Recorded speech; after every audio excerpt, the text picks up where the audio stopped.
আসসালামু আলাইকুম ওয়া রাহমাতুল্লাহ।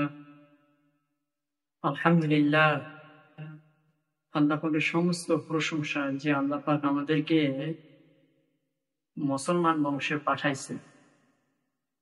হিন্দুর ঘরে, খ্রিস্টানের ঘরে, বৌদ্ধের ঘরে না পাঠাইয়া, না জন্ম দিয়ে আল্লাহ পাক আমাদেরকে একমাত্র তার মুসলমান বংশে পাঠাইছেন। এই জন্য আমরা আল্লাহ পাকের কাছে শুকরিয়া আদায় করি।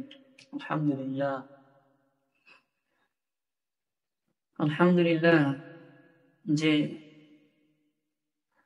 আল্লাহ রাসূল বলছেন, যে ব্যক্তি হালালকে হালাল মনে করে, হারামকে হারাম মনে করে এবং তদানুযায়ী আমল করে, আল্লাহ পাক তাকে অবশ্যই জান্নাতে প্রবেশ করাতে দেবে। এটা আল্লাহ পাকের ওয়াদা। আল্লাহ রাসূল বলছেন,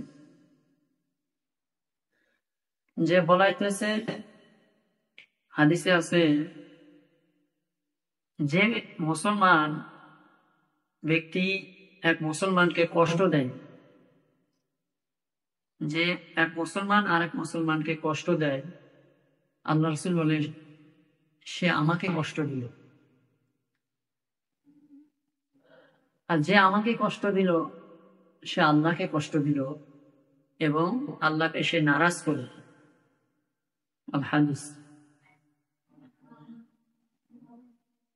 যে বলাইতেছে একটা মুসলমান কিভাবে গুনাহ করতে পারে, মুসলমান কিভাবে গুনাহ করতে পারে, যে আমরা হলো এমন একজন নবীর উম্মত,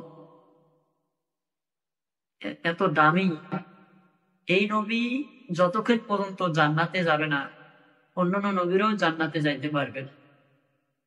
এবং এই নবীর উম্মত যতক্ষণ পর্যন্ত জান্নাতে যাইতে পারবে না, ততক্ষণ পর্যন্ত অন্যান্য নবীরও উম্মত জান্নাতে যাইতে পারবে না।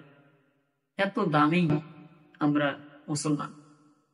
একজন মুসলমান আর এক মুসলমানকে কিভাবে কষ্ট দেয়, এই জন্য বলাইতেছে যে আল মুসলিমুন আখুল মুসলিম, যে একজন মুসলমান আর এক মুসলমানের ভাই এবং একজন মুসলমান আর এক মুসলমানের আয়না স্বরূপ। এই দেখেন, ফিলিস্তিনের মধ্যে ইহুদিরা মুসলমানদেরকে কিভাবে কষ্ট দিতে আছে। তারা এক একটা বাচ্চাকে কি রকম কষ্ট দিতে আছে, মারতে আছে। তাদের কি একটু দয়া হয় না? যে বলা হইতেছে, কোনো ব্যক্তি যদি একটা মুসলমানকে হত্যা করলো, সে গোটা মুসলমানকে হত্যা করলো। এই জন্য বলা হইতেছে যে এমন একটা আমরা নবীর উম্মত কত দামি। এই জন্য আমরা যেরকম নবীর উম্মত দামি, তদ অনুযায়ী আমাদেরকে আমল করার দরকার।